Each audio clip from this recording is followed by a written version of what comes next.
Hello everyone, welcome again. Here you are with Sophie with our new podcast that we're getting set up. We're still a bit wobbly, still trying to get used to the technology and how to work this out, but I figure we're not going to work it out if we don't start, so we're just going to step by step work it out, and whoever wants to come along for the ride is most welcome. So we are here today, and I've got with me my good friend Katherine. Yeah. We've known each other for a couple of years now. Katherine and I were introduced to each other at the Botanic Gardens by a fellow friend, and we took to each other straight away. Yeah. As soon as we heard I think Katherine heard me talking about some of my conspiracy theory information, and she was like, "What? Is that a fellow truther?" And so we immediately engaged in deep conversation about all the things that we've been investigating online. And so it was actually Katherine that was keen to, she sort of pushed me over the line to start this podcast because I'd been talking about it and wanting to do it for a while. And so she was like, when are you going to do it? Like, I'm doing it, come on. And I was like, okay, let's just do it. Let's just see what happens. So, it's great to have you here, Katherine. Yeah, that's all right. Yeah. Good. And so, as our first topic, so as I say, this is still playing around, just trying to get the feel of the technology and how to actually make this a reality, which is an interesting challenge.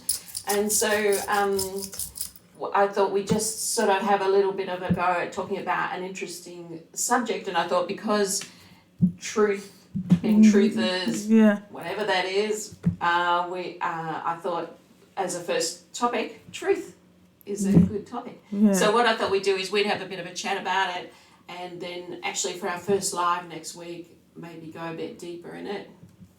Oh, that's right, I'm going to talk about the names too, that we are as yet unnamed podcast, but some of the names that are going around is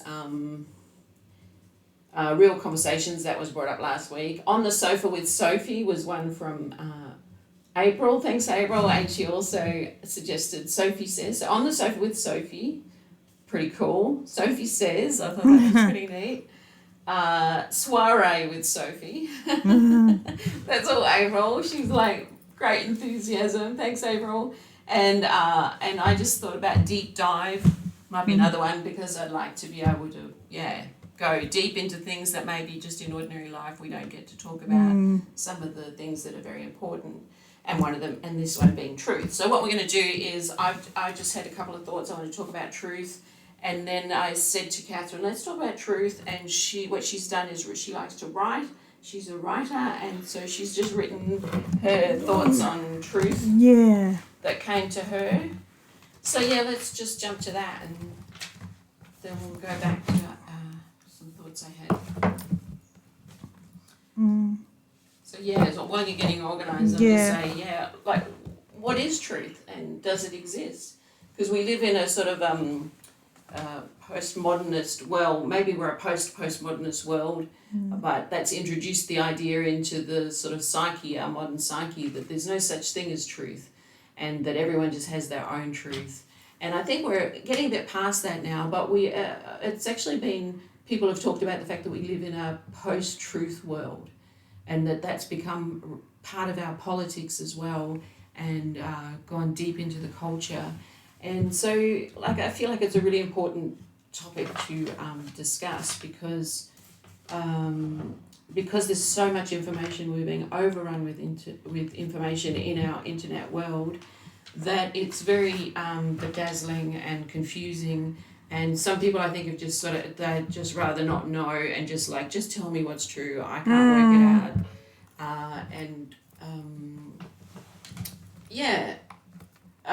And I think that's a bit dangerous. I think we all have the capacity to work out what's true.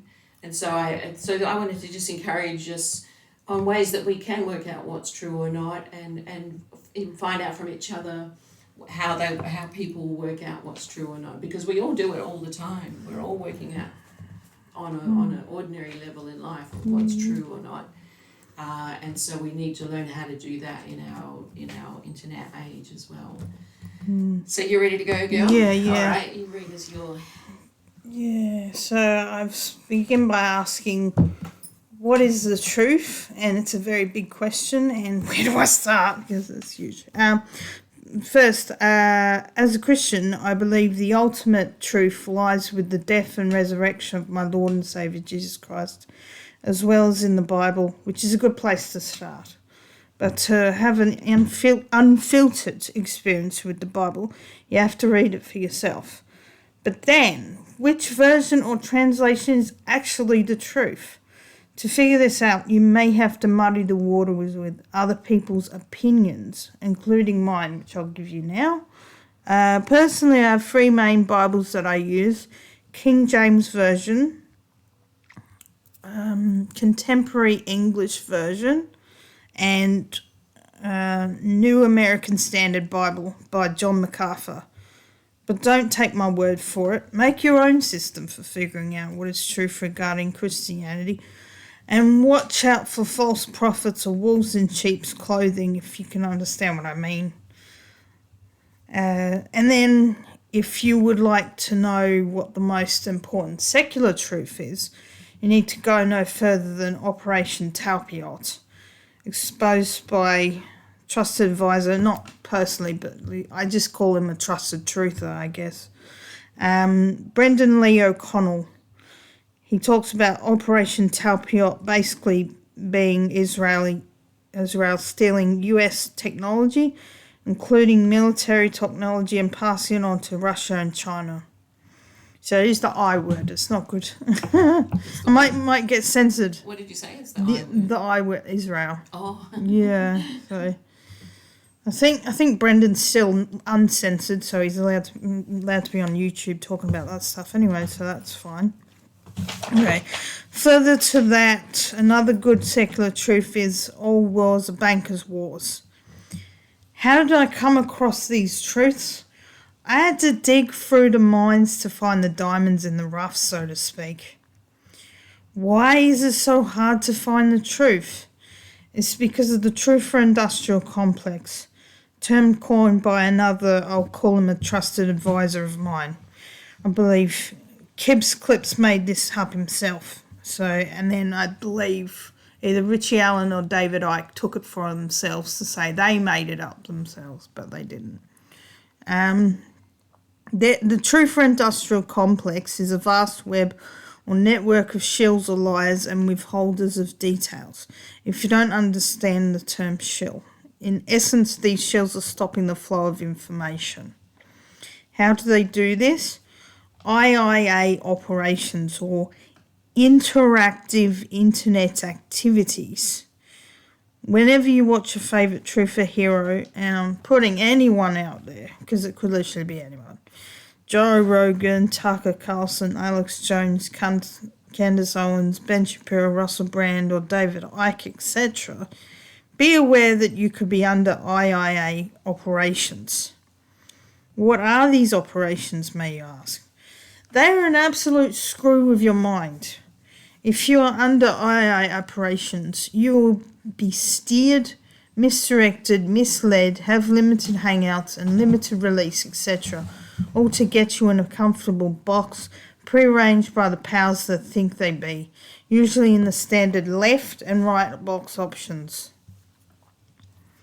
In conclusion, the truth is, in my well-versed on YouTube opinion, difficult to get a hold of. It's really hard. Even me, has been on YouTube a lot, so, and well-versed in it, so. I suggest that, like Kibbs Clips said, you take care of your media diet. Try to stay as unbiased as possible, and you might have to leave some questions unanswered. Yeah, that's it, yeah. Yeah, cool. Very good. So, yeah, Katherine and I have lots of conversations about these areas, these ideas, and all the things that are going on in the world. And, of course, we have different ideas, don't we? And we don't always agree. Yeah. But it's really useful to have conversations with each other. Yeah. And find out what we're discovering and compare notes and chew it over together. And so that's what I'd like this to be about.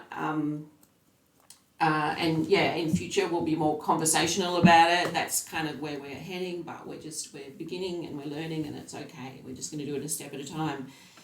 But I wanted to just read out some definitions of the word bigot, because it's a word that gets thrown around a lot and used particularly against people who are sort of wanting to go deep into what's really true, and so people are being labelled far right and things like that and called bigots.